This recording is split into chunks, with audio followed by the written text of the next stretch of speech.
Cube Radio. Salut, c'est Charles Dran avec l'équipe dans 5 minutes. On s'intéresse aux sciences, à l'histoire et à l'actualité. Aujourd'hui, en 5 minutes, on parle de minutes. Ben oui, c'est un balado un peu spécial puisqu'aujourd'hui, c'est le 500e épisode que nous vous proposons. Alors, depuis le temps, vous commencez à vous y faire. Les balados en 5 minutes ne durent pas tout à fait 5 minutes, plus ou moins 5 minutes. On va dire ça comme ça. Mais justement, qu'est-ce que c'est qu'une minute? Pourquoi une minute est divisée en 60 secondes? Pourquoi pas 100 secondes? Et pourquoi est-ce qu'on a décidé qu'il fallait aussi 60 minutes pour faire une heure? Pourquoi 60? Et d'ailleurs, qui a décidé qu'une journée était découpée en 24 heures? Une logique qui nous paraît un peu étrange quand on est habitué avec le système métrique à compter sur une base de 10. Pourquoi est-ce qu'on a découpé le temps de cette manière-là? Pour comprendre tout ça, Baptiste Zapirin a remonté le temps et nous amène il y a 5000 ans. Nous sommes en 3000 avant Jésus-Christ, chez les Babyloniens, en Mésopotamie, une région qui correspond désormais en grande partie à l'Irak actuel. Les Babyloniens formaient une civilisation très avancée, notamment pour l'astronomie et les mathématiques. Et ce sont eux qui ont jeté les bases du découpage du temps. Et si une heure compte 60 minutes et une minute 60 secondes, c'est parce qu'ils ne comptaient pas comme nous. Nous, on compte sur une base 10, tout est architecturé autour des dizaines, des centaines, des milliers. Les Babyloniens, eux, ils comptaient sur une base 60. Alors pourquoi ça? Mais parce que c'est comme ça qu'ils comptaient sur leurs doigts. Alors non, ils n'avaient pas 60 doigts, mais ils avaient remarqué que sur leurs mains, à part le pouce, les 4 autres doigts sont divisés en 3 parties, les phalanges. Ça fait 12 parties en tout.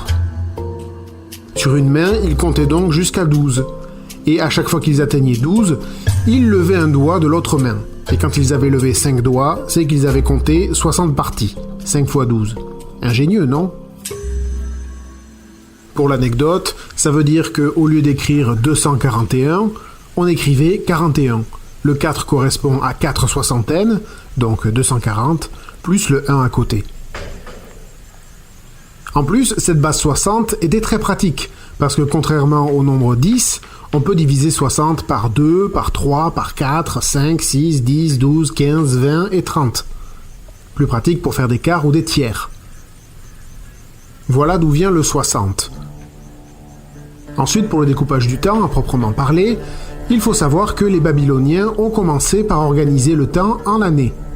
Ils avaient remarqué que le soleil n'était pas tout à fait à la même place chaque jour dans le ciel, et qu'il mettait 365 jours à revenir au même endroit. Alors on sait désormais que c'est parce que la Terre tourne sur elle-même et fait le tour du soleil en un an. Et comme les Babyloniens avaient bien noté également que le cycle lunaire durait environ 30 jours, ils ont découpé l'année en 12 cycles lunaires, 12 mois de 30 jours. Ça fait seulement 360 jours, alors de temps en temps, ils rajoutaient un mois dans l'année pour faire raccord. Ils ont aussi divisé les jours en 12 heures, histoire de garder le chiffre 12. 12 c'est bien, c'est un cinquième de 60. Ils étaient un peu nerds, les Babyloniens. Un peu plus tard, les Égyptiens ont préféré diviser la journée en 24 heures, 12 heures pour le jour, 12 heures pour la nuit. À ce stade, malgré l'amour du chiffre 60, on n'a donc pas encore divisé les heures en 60 minutes ni les minutes en 60 secondes. Les sources historiques semblent indiquer que les Babyloniens vont le faire en 300 avant Jésus-Christ, à peu près, en utilisant donc leur nombre fétiche 60. Il faut par contre préciser une chose, les heures, les minutes, les secondes n'ont alors pas une durée précise et fixe.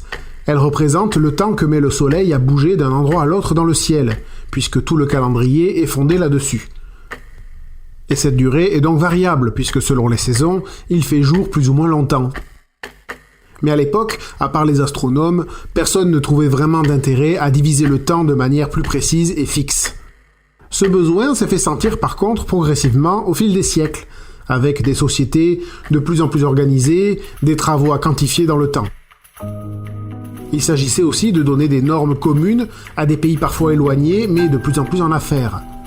Alors en 1889, en pleine période de révolution industrielle et d'échanges internationaux toujours plus nombreux, 17 pays influents du monde de l'époque, comme la France, l'Allemagne ou la Russie, organise la première conférence générale des poids et mesures qui donne une définition universelle et fixe de la seconde.